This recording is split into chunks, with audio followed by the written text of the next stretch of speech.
नमस्कार, बहुत स्वागत है आपका। आपके साथ मैं हूं ज्योत्सना पाटनी। प्रधानमंत्री नरेंद्र मोदी आज लोकसभा में राष्ट्रपति के अभिभाषण में चर्चा में शामिल होंगे। नरेंद्र मोदी आज भी किसान आंदोलन को लेकर मैसेज दे सकते हैं। पिछली बार प्रधानमंत्री नरेंद्र मोदी ने बताया था कि आंदोलन के नाम पर FDI यानी कि फॉरेन डिस्ट्रक्टिव आइडियोलॉजी का किस तरीके से प्रयोग हो रहा है। इसके बाद कुछ मोदी विरोधी लोग और नेता एजेंडा चलाने लगे। हम इसी FDI का नया सबूत ढूंढ कर लाए हैं। इस FDI का मतलब है आंदोलन के नाम पर फॉरेन डायरेक्ट इन्वेस्टमेंट का जबरदस्त प्रयोग। क्या आप सोच सकते हैं कि भोले भाले किसानों के नाम पर अमेरिका में बड़े बड़े विज्ञापन दिए जा रहे हैं, करोड़ों रुपए खर्च हो रहे हैं। जो तस्वीरें आज आप देखने वाले हैं वो बहुत चौंकाने वाली हैं। किसानों का नाम, कैची हेडलाइंस और विदेशों में बैठे एंटी इंडिया एजेंट्स कैसे बिछा रहे हैं भारत विरोधी जाल, आज हम आपको इसका सच दिखाएंगे। ये सिर्फ चंद हेडलाइंस नहीं, ये भारत के अंदरूनी मामले में फॉरेन डायरेक्ट इन्वॉल्वमेंट का लेटेस्ट सबूत है। किसान आंदोलन के बहाने भारत में फॉरेन डायरेक्ट इन्वेस्टमेंट कैसे हो रही है, धीरे धीरे इसका सच भी सामने आने लगा है। मोदी विरोध की ये कौन सी आइडियोलॉजी है, भारत को बदनाम करने की ये कौन सी नई इंटरनेशनल साजिश है, हम इस पर एक बहुत बड़ा खुलासा करेंगे।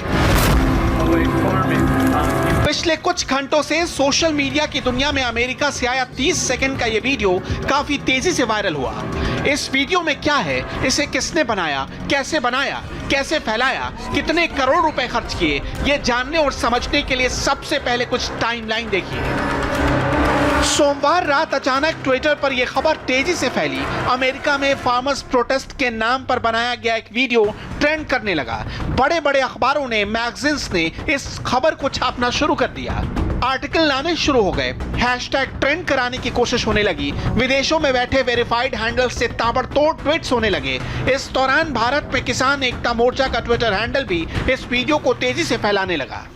लोगों को हैशटैग सुपर बॉल के साथ फार्मर्स प्रोटेस्ट को प्रमोट करने के लिए कहा गया। इतना ही नहीं, लंदन में घर बैठे टीवी पर आ रहे फार्मर्स प्रोटेस्ट वाले विज्ञापन का वीडियो रिकॉर्ड करके इंडिया तक पहुंचाने की कोशिश की गई। अब आप सोचेंगे ये सुपर बॉल क्या है, इसका किसान आंदोलन से क्या लेना देना है और कैसे सोची समझी प्लानिंग के तहत जानबूझकर इसे बढ़ा चढ़ाकर पेश किया गया। ये जानने के लिए आपको सुपर बॉल समझना होगा। अमेरिका की नेशनल फुटबॉल लीग यानी NFL के चैंपियनशिप गेम यानी फाइनल को सुपर बॉल कहते हैं। यह अमेरिका की प्रो फुटबॉल लीग है जो यूरोपियन फुटबॉल की तुलना में काफी अलग तरीके से खेला जाता है। फुटबॉल में खिलाड़ी पैर से गोल करता है, जबकि सुपर बॉल में खिलाड़ी ओवल शेप की गेंद को हाथ में लेकर भागता है या फिर अपने साथी प्लेयर को हाथ से पास करता है और इस तरह स्कोर किया जाता है। सुपर बॉल का half time world wide famous है। हाफ टाइम दरअसल एक ट्रेडिशनल एंटरटेनमेंट शो है। अब आप सोचेंगे कि इस अमेरिकी इवेंट में भारत के किसान आंदोलन वाले विज्ञापन का एंगल क्या है। इसका जवाब सुपर बॉल की व्यूअरशिप में छिपा है। पिछले साल अमेरिका में इस इवेंट को देखने वाले लोगों की संख्या 10 करोड़ से ज्यादा थी और ये हर साल बढ़ती रहती है। बड़े से बड़ा और महंगे से महंगा ब्रांड सुपर बॉल के दौरान अपने प्रोडक्ट को एक बड़े ऑडियंस तक पहुंचाता है, क्योंकि लोग इस इवेंट के दौरान आने वाले विज्ञापनों का इंतजार करते हैं।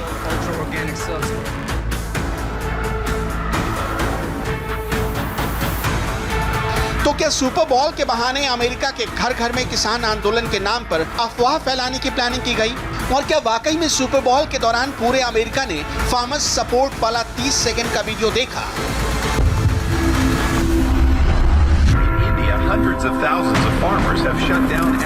अब हम इसके पीछे का सच आपको बताते हैं, क्योंकि जो दिख रहा है, आप जो पढ़ रहे हैं, वैसा बिल्कुल नहीं। पर्दे के पीछे का सच कुछ और ही। रिपोर्ट्स के मुताबिक जिस विज्ञापन को इतना बढ़ा चढ़ाकर पेश किया गया, वो अमेरिका में सुपर बॉल के दौरान दिखाया गया कोई नेशनल ऐड नहीं था, बल्कि एक रीजनल विज्ञापन था, जिसके लिए 7,28,932 रुपए खर्च किए गए। यूनाइटेड सिख नाम के ट्विटर हैंडल से बकायदा ये भी बताया गया कि ये विज्ञापन कैलिफोर्निया के फ्रेस्नो काउंटी में चैनल 47 के SEE 24 पर प्रसारित हुआ, वो भी सुपर बॉल गेम शुरू होने से पहले। फ्रेस्नो काउंटी में इस चैनल के लिए काम करने वाले रिपोर्टर के इस ट्वीट से ये बात स्टैब्लिश होती है कि फार्मर्स प्रोटेस्ट वाला विज्ञापन इवेंट के दौरान नहीं, इवेंट शुरू होने से पहले दिखाया गया। सवाल यह है कि यह विज्ञापन बनाकर भारत के खिलाफ अफवाह कैसे फैलाई गई, माहौल किसने बनाया? इसका जवाब इन फेसबुक पोस्ट में छिपा है। ये फेसबुक अकाउंट एक इंडियन अमेरिकन राज सोढ़ी लेन का है। रिपोर्ट्स के मुताबिक राज सोढ़ी लेन ने अपने कुछ दोस्तों के साथ मिलकर 30 सेकंड का यह विज्ञापन तैयार किया। उसमें जबरदस्त मसाला डाला। इनका मकसद 6 करोड़ रुपए से ज्यादा का फंड इकट्ठा करने का था, ताकि वो अमेरिका के 43 बड़े शहरों में इस विज्ञापन का प्रसारण करा पाते, मगर वो इसके लिए लेट हो चुके थे। इसके बाद इन लोगों ने अमेरिका के CBS चैनल से बात की। इन्हें शुक्रवार दोपहर 3 बजे तक 7,28,932 रुपए जमा करने को कहा गया। इसके बाद GoFundMe नाम के क्राउड फंडिंग प्लेटफॉर्म पर एक पेज बनाया गया और इस तरह एक दिन में 8 लाख रुपए से थोड़ी ज्यादा रकम इनके पास आ गई। इन्होंने एड स्लॉट के लिए तय की गई रकम की पेमेंट की और इस तरह सिर्फ फ्रेस्नो काउंटी में सुपर बॉल से पहले 30 सेकंड का विज्ञापन दिखाया गया। इस विज्ञापन वाले कैंपेन के पीछे का असली मकसद क्या था, फिलहाल कहना मुश्किल है, मगर जिस तरह इसे प्रमोट किया गया वो जरूर शक पैदा करता है। इसलिए हमने थोड़ी और इन्वेस्टिगेशन की तो पता चला कुछ घंटे पहले राज सोढ़ी लेन ने एक फेसबुक पोस्ट शेयर की थी और अपना लोकेशन सिख इंस्टीट्यूट फ्रेस्नो बताया था। इस आर्टिकल में सिख इंस्टीट्यूट फ्रेस्नो से जुड़े गुरप्रीत सिंह मान नाम के एक शख्स को कोट किया गया। यानी एक बात साफ है कि राज सोढ़ी लेन ने सिख इंस्टीट्यूट फ्रेस्नो के साथ मिलकर ये विज्ञापन तैयार करवाया। इनके ग्रुप की वेबसाइट पर यह भी मेंशन है कि अमेरिका में सिख कॉलिशन के साथ मिलकर काम करते हैं। सिख इंस्टीट्यूट फ्रेस्नो से सिख कॉलिजन को सिखों के लिए मिलने वाली लीगल एड का वैलिड रिसोर्स भी बता रखा है। और दिलचस्प बात तो ये है कि सिख कॉलिजन नाम के ग्रुप को ओपन सोसाइटी फाउंडेशन से भी फंडिंग मिलती है। ये वही ओपन सोसाइटी फाउंडेशन है जिसका फाउंडर जॉर्ज सोरोस है।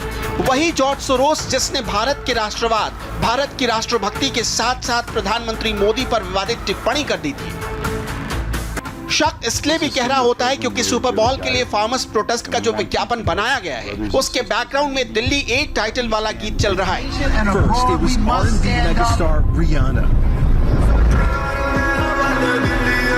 इस गीत के ओरिजिनल वीडियो में 2 मिनट 6 सेकंड पर खालिस्तानी आतंकवादी जरनैल सिंह भिंडरावाले को ग्लोरीफाई किया गया है। एक दूसरी बात यह भी है कि विज्ञापन का थीम म्यूजिक के साथ लगातार चल रहा है। इसके जरिए अमेरिका में ब्लैक लाइव मैटर मूवमेंट को जोड़ने के लिए मार्टिन लूथर किंग जूनियर के बयान को कोट किया गया है। इससे साफ हो जाता है कि सुपर बॉल का विज्ञापन वाला एजेंडा कुछ लोगों ने जानबूझकर और सोची समझी साजिश के तहत चलाया। यानी फॉरेन डायरेक्ट इन्वॉल्वमेंट से लेकर इन्वेस्टमेंट तक और एंटी इंडिया आइडियोलॉजी तक विदेश में बैठे शरारती तत्व लगातार एक्टिव हैं, जिनका जिक्र प्रधानमंत्री मोदी कर चुके हैं। देश प्रगति कर रहा है, हम FDI की बात कर रहे हैं, फॉरेन डायरेक्ट इन्वेस्टमेंट। लेकिन मैं देख रहा हूँ इन दिनों एक नया FDI मैदान में आया है।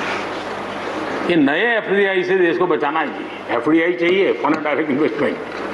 लेकिन ये जो नया FDI नजर का आ रहा है, ये नए FDI से जरूर बचना होगा।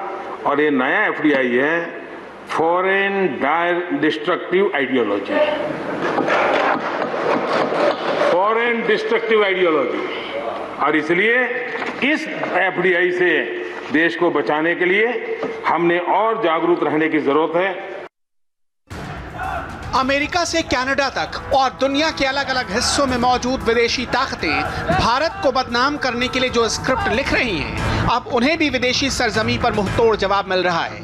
ये तस्वीरें कनाडा की सड़कों पर तिरंगा यात्रा निकाली गई थी और जो आवाजें आ रही थी, जो नारेबाजी हो रही थी, वो कनाडा में बैठे एंटी इंडिया गैंग के कानों तक भी यकीनन पहुंची होगी।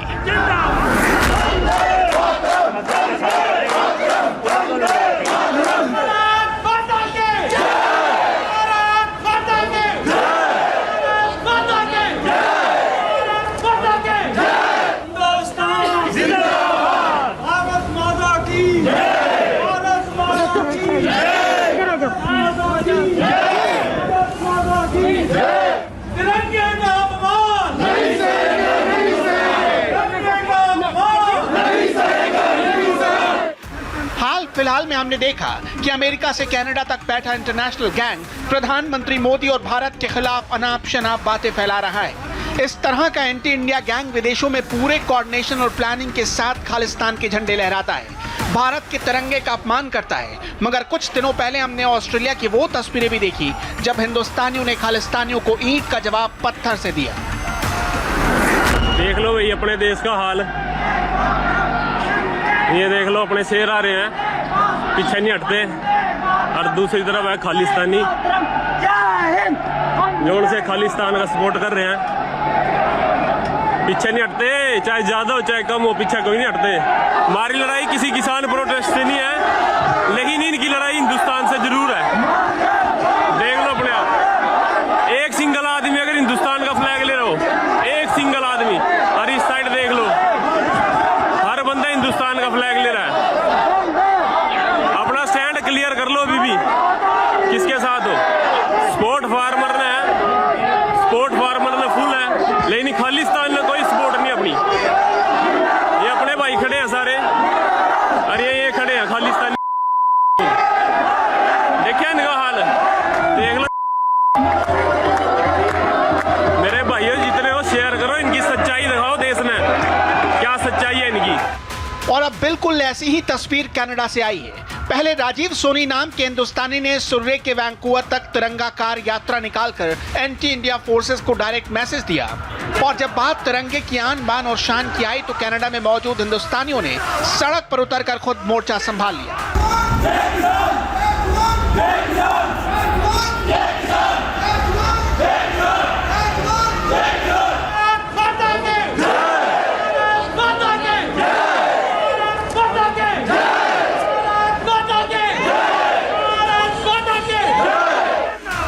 इस इवेंट को ऑर्गेनाइज करने वाला कोई और नहीं था। भीड़ में शामिल हर शख्स अपनी मर्जी से तिरंगा यात्रा में शामिल हुआ और सबने एक सुर में भारत के इंटरनेशनल दुश्मनों को उन्हीं की भाषा में जवाब दिया। आप भी एक एक करके सुनिए किसने क्या कहा। जिंदाबाद, जय किसान, जय किसान, जिंदाबाद, जिंदाबाद, जिंदाबाद, हिंदुस्तान, जिंदाबाद, हिंदुस्तान, जिंदाबाद। हम भारत की अखंडता और भारत की एकता के लिए हम सब यहाँ पर हुए हैं, और हम ये दिखाना चाहते हैं कि बेसिकली हम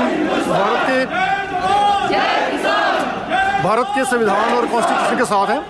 हम अपने तिरंगे का जो भी बेसिकली जो सादर आदर सत्कार है, हम उसमें किसी तरह की कमी नहीं आने देंगे कोई भी। झंडा यात्रा में शामिल होने का यही कारण था कि हम सपोर्ट कर रहे हैं अपने देश को, अपनी तरक्की को, अपनी चीज़ें जो मोदी जी आगे कर रहे हैं उसी को हम सपोर्ट कर रहे हैं। सो यही कारण है आज इसमें पार्टिसिपेट होने का। ये है हमारा देश का एक बड़ा हिस्सा है हमारा ध्वज, हमारा राष्ट्रध्वज। ये राष्ट्रध्वज को हम लोग इतना इज्जत देते हैं, ये इज्जत का हमारा पालन करना का हमारी जिम्मेदारी है। इसलिए आज हम लोग ये रैली किया, ये हम लोग हमारा देश के लिए पूरा हमारा सपोर्ट है, इसलिए हम लोग ये कर रहे हैं। आज हम कनाडा वैंकूवर में इंडियन कॉन्सुलेट के सामने खड़े हैं। हर तरह के, हर समाज के वर्ग आए हैं। हमारे साथ लोकल कैनेडियन भी है, हमारे साथ हर प्रांत के हिंदुस्तान के सम्मानित सदस्य इधर खड़े हैं, जो इस बात से विचलित है कि तिरंगे का अपमान बार बार किया जा रहा है। हम झंडे के साथ भी हैं, हम खंडे के साथ भी हैं, हम जवान के साथ भी हैं, हम किसान के साथ भी हैं। अगर भारत अखंड रहेगा तो झंडा भी रहेगा, खंडा भी रहेगा, जवान भी रहेगा, किसान भी रहेगा। हम समाज के सभी वर्गों को साथ लेके चलना चाहते हैं। हिंदू, सिख, मुसलमान, ईसाई, हम सब भाई भाई इस तिरंगे के हैं, हम सिपाही। हमारे देश के लिए जो जिस तरह से हमारे झंडे का अपमान किया गया है उसे अब नहीं सहेंगे। बात शीशे की तरह साफ है। विदेशी ताकतें साम दाम दंड भेद करके चाहे लाख कोशिशें कर लें, मगर वो अपने मकसद में कामयाब नहीं होंगी। न्यू इंडिया भी ईंट का जवाब पत्थर से देगा और विदेशों में मौजूद हिंदुस्तानी भी अपने देश की आन बान और शान के लिए डट कर मुकाबला करेंगे। और फिलहाल वक्त हमारे लिए एक छोटे से ब्रेक का है। ब्रेक के बाद देखिए टीएमसी के एक और विधायक ने क्यों दिया इस्तीफा।